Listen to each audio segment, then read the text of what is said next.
Should Wan-Bissaka play? Is Martial fit enough to start? Does McTominay deserve to play? Hello and welcome to the United Community Channel. This is the preview for Manchester United versus Everton in the Premier League.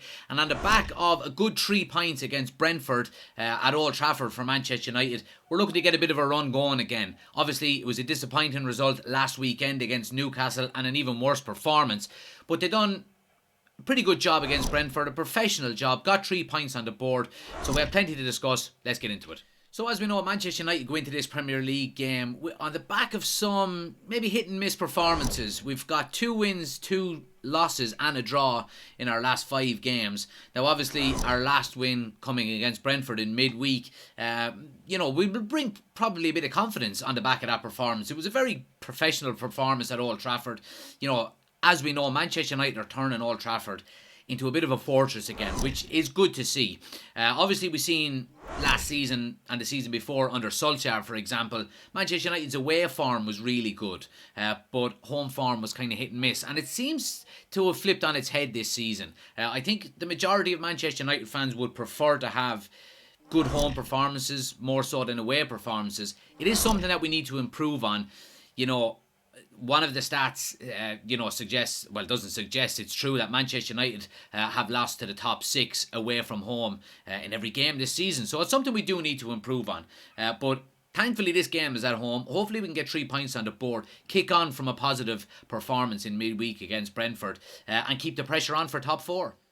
Now, a couple of positions you would say are potentially up for grabs in relation to the starting lineup on Saturday. Obviously, we have the right backs situation. Aaron Wan-Bissaka missed the Newcastle game due to an illness, and he was on the bench against Brentford and didn't get any minutes. Delors done okay against Brentford midweek.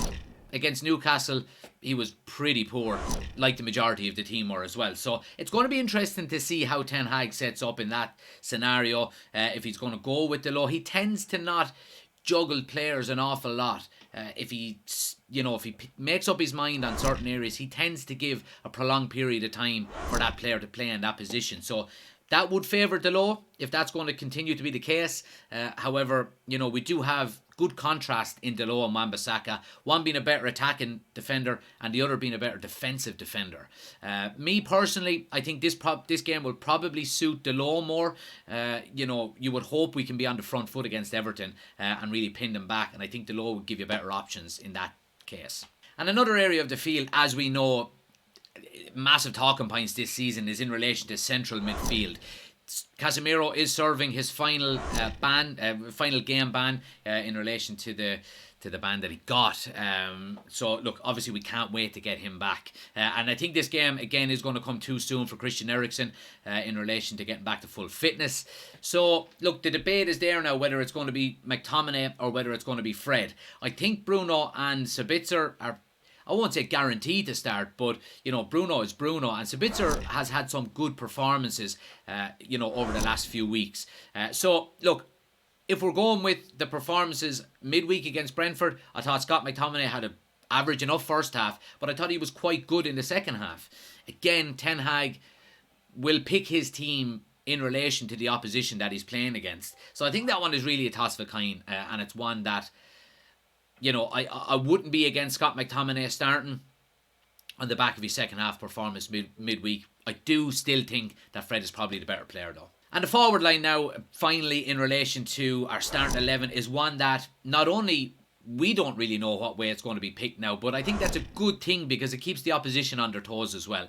We thought that Martial was going to come in as a straight swap for Wout Weghorst midweek, and it didn't happen. Now, Wout Weghorst did drop to the bench, but Sancho came in on the wing on the left-hand side, and Rashford played through the middle. So it does give us more options now that Martial is back.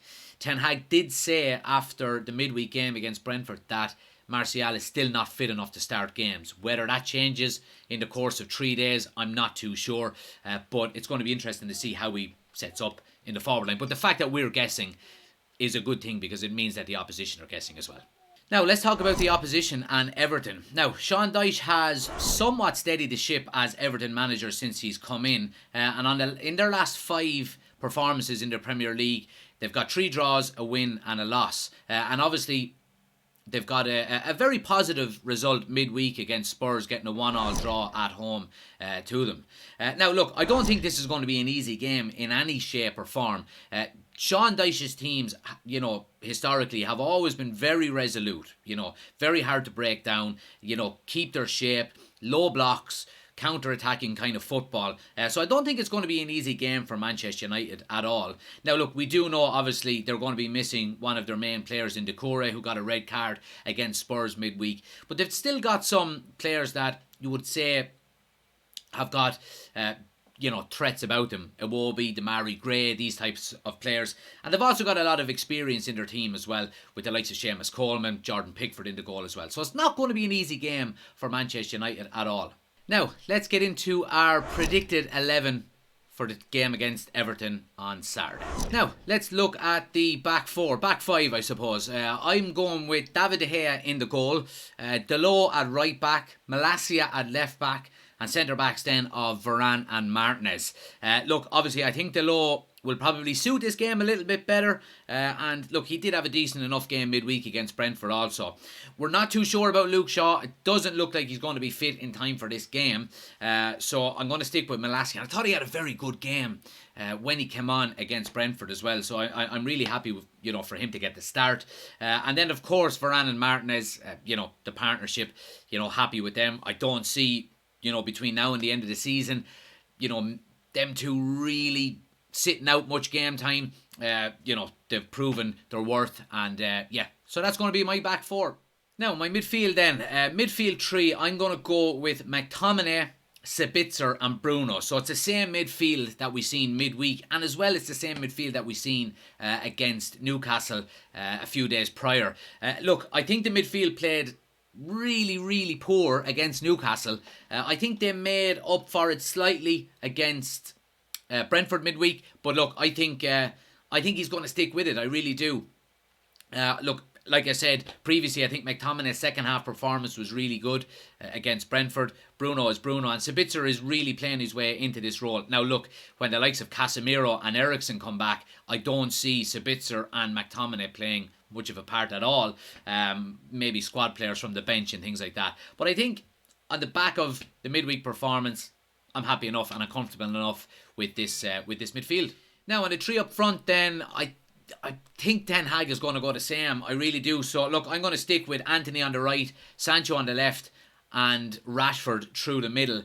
Again, what Ten Hag said after the game the other night was that Martial is really not fit enough to start in the Premier League at the moment. Now, I don't see what 3 days is really going to change that. I don't think Weghorst should start. So you're left with Rashford having to play through the middle then. You really are. Look, I wasn't overly impressed with Sancho midweek either. And Anthony's end product does need to improve. Maybe Ten Hag will look at changing some of that. We've got Pellistri there. Would you bring Wout Weghorst back in and put Rashford back on the wing? I'm not 100% sure. I think this is what he's going to go with, and I think it should be more than enough to get a result against against Everton. I really do. But overall with this team, guys, look, I think this team should be more than capable of getting a result against Everton, especially playing at home in Old Trafford. But let me know what you think. Let me know, do you agree with this starting 11? Let me know maybe your starting 11 in the comment section below. But I certainly do think this is good enough to get the job done. Now, let's talk about a score prediction for the game against Everton.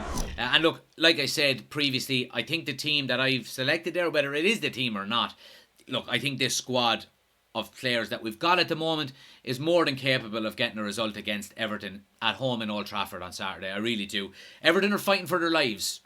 They are in a relegation battle. Absolutely they are. So it's not going to be easy. But I think if we can play properly, play our game, play with the intensity levels, dictate the tempo, which I've said, I don't think we've been doing that enough this season, but we did do it against Brentford. And sometimes that may be boring. We slowed the game down a lot. We kept possession. We went backwards. We went sideways. We didn't rush. I think if we can do that again against Everton, while it's not always pleasing on the eye, I think it's important in the long-term scheme of things that if we're wanting to get 3 points on the board and really make a grab at holding on to that Champions League place, and I think that's what we need to do.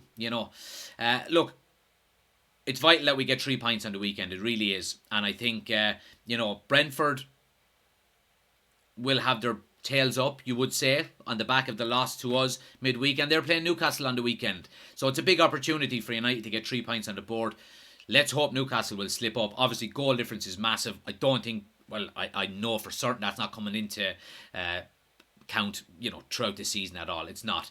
But look, if I'm going with a score prediction, I think United are going to have too much. I'm going with a 2-0 win for Manchester United at home in Old Trafford. If I'm going with scores, I'm going to go with Bruno and I'm going to go with Rashford to score again because, he just keeps doing it. But let me know your score predictions in the comments below as well, guys. Let me know who you think might be on the score sheet as well. But we're going to leave it there. Looking forward to the game on Saturday. We're going to be doing a live watch along for it. We'll be live from 12 noon, the early game. So make sure you're tuning in. If you haven't already done so, hit the subscribe button and join our watch along as well tomorrow.